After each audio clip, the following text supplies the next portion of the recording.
Billing and collections.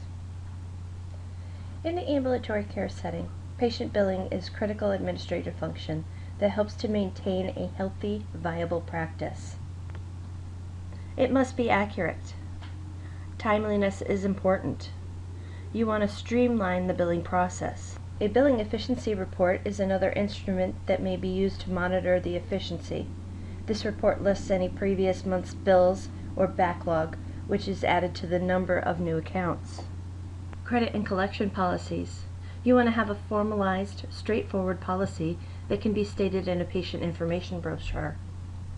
When making this brochure, some questions the provider may want to address are: when will the payments be due from the patient? What kind of payment arrangements can be made if the patient does not pay at the time of service? At what point should a patient be reminded of an overdue bill? How is it that the reminder is initiated? At what point will the bill be considered delinquent?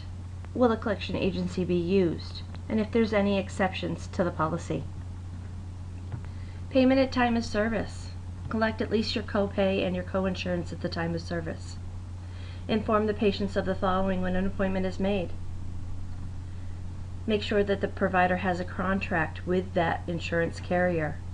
If they're a new patient, you may want to refer them back to their insurance company so that they can find a provider that does carry their insurance. If they are an existing patient that has a new insurance that you do not take, you may want to express to them that they will have to pay out of pocket.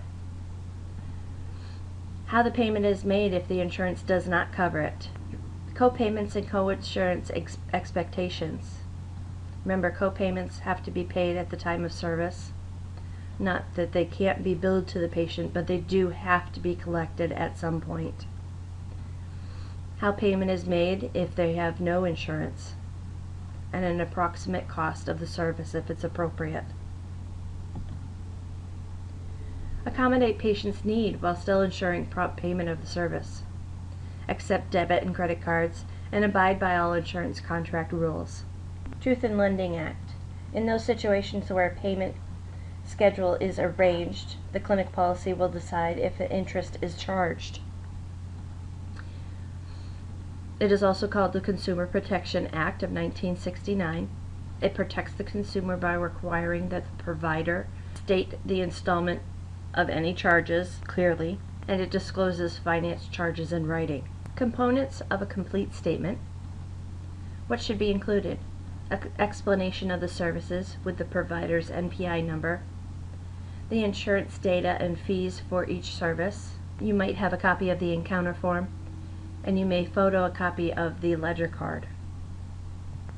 In a computerized statement, this is the most commonly used statement, search the patient's database for outstanding balances and print the statement. On your computerized system, you may have a system for aging accounts. Most likely will be sent to the insurance when the service is complete. Give a copy to the patient at the same time.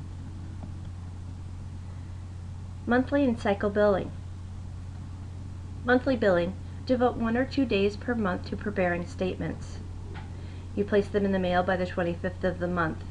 This can be time consuming because you are taking 1 or 2 days to prepare all the statements for the month.